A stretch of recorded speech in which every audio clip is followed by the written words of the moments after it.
Bonjour, bonsoir. Ça dépend de l'heure à laquelle vous regardez cette vidéo. Aujourd'hui, je vais parler de l'événement malheureux que vit le peuple frère du Burkina ces jours-ci. Vu les relations séculaires qui existent entre la Côte d'Ivoire et le Burkina, j'ai décidé d'observer en silence l'évolution des choses.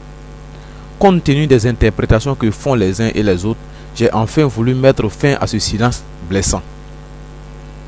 Avant tout propos, je souhaite prompt rétablissement aux blessés et m'incline devant la mémoire des disparus.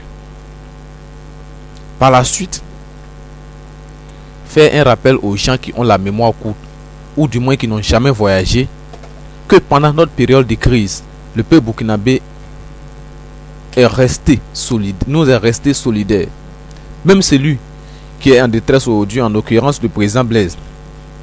Je préfère celui qui vient faire la médiation entre mon adversaire et moi à celui qui s'enrichit à travers notre moment de discorde. Quand vous regardez tous les pays qui sont autour de nous, je vais citer nos pays frontaliers. Il n'y a pas un peuple, je dis bien il n'y a pas un peuple qui aime si bien la Côte d'Ivoire que le peuple burkinabé. J'en veux pour preuve. Le peuple burkinabé a le plus contribué à la construction de notre pays. Tu vas au nord, tu vas à l'ouest, tu vas au centre, tu vas à l'ouest et dis bien à l'est.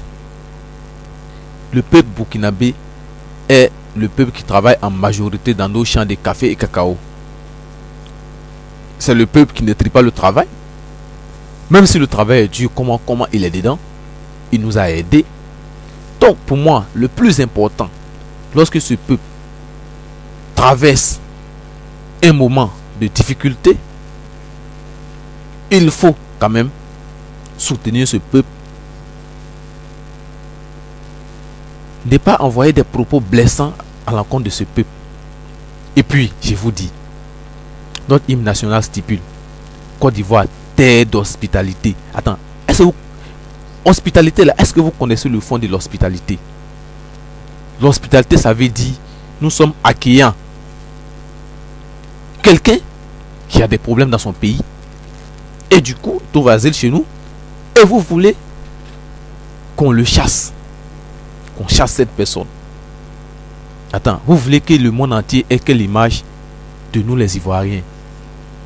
Même si pendant 10 ans, tout le monde entier, par vos actes, ont compris que la Côte d'Ivoire, le peuple ivoirien, devenait un peuple xénophobe, n'était pas un peu accueillant. Mais aujourd'hui, nous sommes en train de laver cette image. Le pays commence à avoir une belle image à l'extérieur, c'est-à-dire à travers tout le monde entier. Et vous voulez saluer cette image. Oui, je sais que vous savez marcher. Oui. Mais une chose est sûre, c'est que vous n'avez pas le cœur de marcher. Votre mentor a été emprisonné pendant 7 mois à Kourougou. Vous n'avez pas été capable de marcher, aller le libérer. Mais si vous êtes trop fâché, mais M. Blaise, il est à l'hôtel président de Yamoussoukro. Vous pouvez aller paisiblement, vous pouvez même marcher. À bien Yamoussoukro maintenant, avec la voie est tellement bien aujourd'hui. En 1h, 1h30, 2h, vous êtes à Yamoussoukro. Vous pourrez prendre des bus de la Sotra. Vous allez et puis vous allez marcher paisiblement. Mais je vous dis, c'est dangereux ce que vous faites. Il n'y a pas autre chose en Côte d'Ivoire actuellement qu'on peut critiquer en dehors de la politique burkinabé.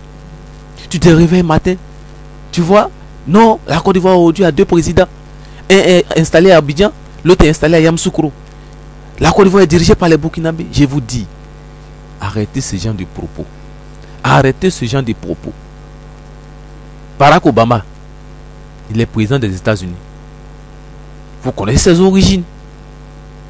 Celui que vous appelez aujourd'hui Burkinabé, Alassane Ouattara. Mais il est en train de travailler. Il est en train de travailler. Yopougon que vous appelez fief de Gbagbo, fief de Gbagbo. Mais quand vous allez dans les rues de Yopougon, vous êtes content aujourd'hui. Il est en train de bitumer toutes les voies. Mais qu'est-ce que vous voulez encore? Même quand on n'aime pas le lièvre, il faut savoir qu'il court vite. Oui, mes chers amis. La politique, à un moment donné, aveugle le peuple ivoirien. Et nous sommes en train de sombrer dans la même chose. Il faut vraiment que nous changions de mentalité. C'est tout ce que j'avais à vous dire ce jour. Au revoir. Bonne chance à vous.